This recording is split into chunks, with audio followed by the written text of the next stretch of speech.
Dans le cadre du festival Futur en Scène 2015, une trentaine d'événements sont proposés dans le Val-de-Marne du 11 au 21 juin sur le thème du numérique. L'Exploradome organisait à cette occasion un atelier game designer consacré à la programmation de jeux vidéo. Futur en scène pour nous, c'est le salon des innovations, et à l'Exploradome, on essaye d'avoir une pédagogie innovante au niveau du multimédia, donc on avait des choses à présenter.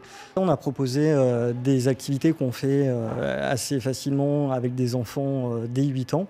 Donc Game Designer est une activité autour du jeu vidéo, c'est comprendre et connaître en fait un petit peu ce qui se cache derrière un jeu vidéo, la programmation, le langage de programmation et comment fonctionne tout ça.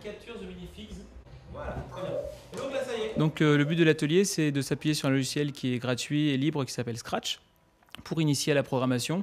Et comme support, on utilise le jeu vidéo. Et voilà, et donc du coup, ça dure 2 heures et les participants peuvent librement créer leur jeu vidéo. Et l'idée, c'est vraiment de leur donner envie d'aller plus loin et de créer un compte et de pouvoir le faire chez eux après. On part sur la création d'un jeu vidéo, donc on leur explique toutes les étapes. On explique aussi que créer un jeu vidéo, c'est quelque chose de long et un travail en équipe. Donc voilà, donc au début c'est des travaux individuels et puis après j'aimerais bien faire des binômes. Après c'est assez court, 2 heures, c'est vraiment de la découverte, mais ça permet d'avoir une meilleure, d'être acteur de son jeu vidéo plutôt que consommateur en fait. Et voilà, et donc du coup ça permet d'être créatif aussi. Je suis venue aujourd'hui pour m'améliorer sur Scratch et apprendre à programmer des jeux plus complexes. J'ai déjà fait un jeu avec une route défilante, un jeu de combat, un jeu dans un labyrinthe. J'aimerais bien apprendre ça à l'école. Scratch c'est un logiciel libre et open source, c'est l'idée par le MIT.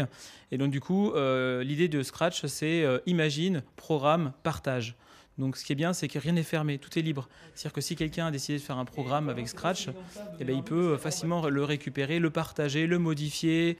On teste, on voit si ça marche, des fois ça marche.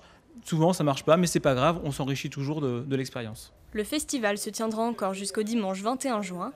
D'autres ateliers seront alors proposés. Pour plus d'informations sur les événements à venir, vous pouvez vous rendre sur le site internet de Futur en Scène.